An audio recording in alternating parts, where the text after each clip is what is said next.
आज की ये कहानी एक राजा की है जिसके पास बहुत पैसा था, बहुत शोहरत थी, सभी उससे डरते थे। पर उसे अंदर ही अंदर अपने जीवन में कुछ खा रहा था। वह अंदर से परेशान रहता था, हमेशा चिड़चिड़ा स्वभाव और चिल्लाते रहने की आदत सी हो गई थी। जब बहुत दिनों तक ऐसा चलता रहा तो वह अपने आप से परेशान होने लगा था। वह हर जगह अपनी परेशानी का हल खोजने लगा था। उसे यह भी समझ नहीं आ रहा था कि उसकी परेशानी असल में है क्या। बस वह परेशानी पे परेशान होते जा रहा था। बहुत परेशान हो चुका था वह अपने जीवन से। एक दिन उसे एक मंत्री ने बताया कि हे राजन, हमने सुना है कि दूर गहरे जंगल में एक बाबा जी रहते हैं जो कि बहुत ज्ञानी हैं। हो सकता है वह आपकी इस परेशानी का हल खोज दें।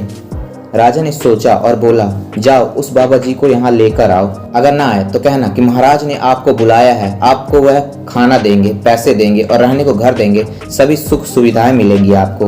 राजा के कुछ मंत्री और सिपाही बाबा जी को लेने गए, पर बाबा जी ने आने से इनकार कर दिया। यह सुन राजा को बहुत गुस्सा आया। उसने अपनी तलवार उठाई और जंगल की ओर बढ़ चला। बाबा जी के पास जाने लगा। जब वह वहां पर पहुंच गया तो बाबा जी अपनी कुटिया में ध्यान कर रहे थे। राजा ने चिल्लाकर कहा कि हे बाबा, बाहर निकलो, इस राज के महाराज आए हुए हैं। बाबा जी गहरे ध्यान में बैठे हुए थे, इसलिए वह बाहर नहीं निकले। राजा के सिपाहियों ने राजा ने कई बार आवाज लगाई, लेकिन बाबा जी बाहर नहीं आ रहे थे क्योंकि वह ध्यान में बैठे हुए थे।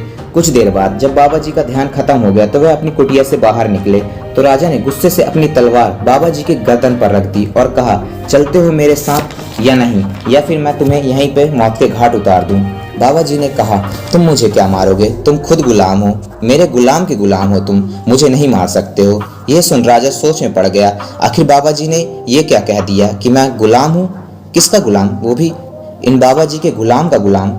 राजा ने यह सोचते रहा। राजा कुछ देर सोच में पड़ा रहा, फिर उससे रहा नहीं गया और उसने पूछ लिया कि हे बाबा, किसका गुलाम हूँ मैं? आप क्या बात कर रहे हैं? क्या कहना चाहते हैं? अच्छी तरह से मुझे समझाइए। बाबा जी ने कहा, तुम गुस्से के गुलाम हो, तुम अपने मन के गुलाम हो, इसलिए इतना परेशान हो। तुम्हारे मन तुमको बेचैन करता है, तुम्हारे मन तुमको परेशान करता है। मैंने अपने मन और गुस्से सबको अपना गुलाम बनाया है, इसलिए लोग मुझे ज्ञानी कहते हैं, क्योंकि मैंने अपने मन के सभी भावों पर विजय पा ली है। राजा उनके चरणों में गिरता है और बोलता है, मुझे भी बताइए बाबा जी कि मैं अपने मन पर किस तरह से विजय पा सकता हूँ। बाबा जी ने कहा, यह बहुत ही सरल है, तुम्हें बस अपनी सांसों पर ध्यान देते हुए ध्यान करना होगा।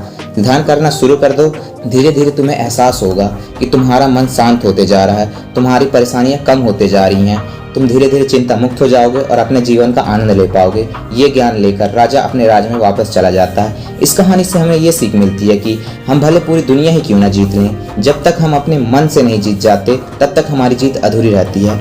हाँ तो दोस्तों, अगर वीडियो पसंद आया हो, कहानी पसंद आई हो तो कहानी को लाइक कर दीजिए, वीडियो को लाइक कर दीजिए। चैनल पहली बार आए हो, चैनल को सब्सक्राइब नहीं किया हो तो चैनल को सब्सक्राइब कर दीजिए दोस्तों, क्योंकि यहाँ पे इस तरह का प्यारा कंटेंट है ना, प्यारा कंटेंट, प्यारी कहानियाँ, अच्छी मोटिवेशनल कहानियाँ अपन लाते रहते हैं। तो इसलिए दोस्तों, छोटा यूट्यूबर हूँ, आपका फ़र्ज़ बनता है सब्सक्राइब कीजिए, हमको आगे बढ़ाइए। इसी तरह हम आपके लिए अच्छी अच्छी कहानियाँ, मोटिवेशनल स्टोरीज सब लाते रहेंगे। चलिए दोस्तों, ओवर एंड आउट।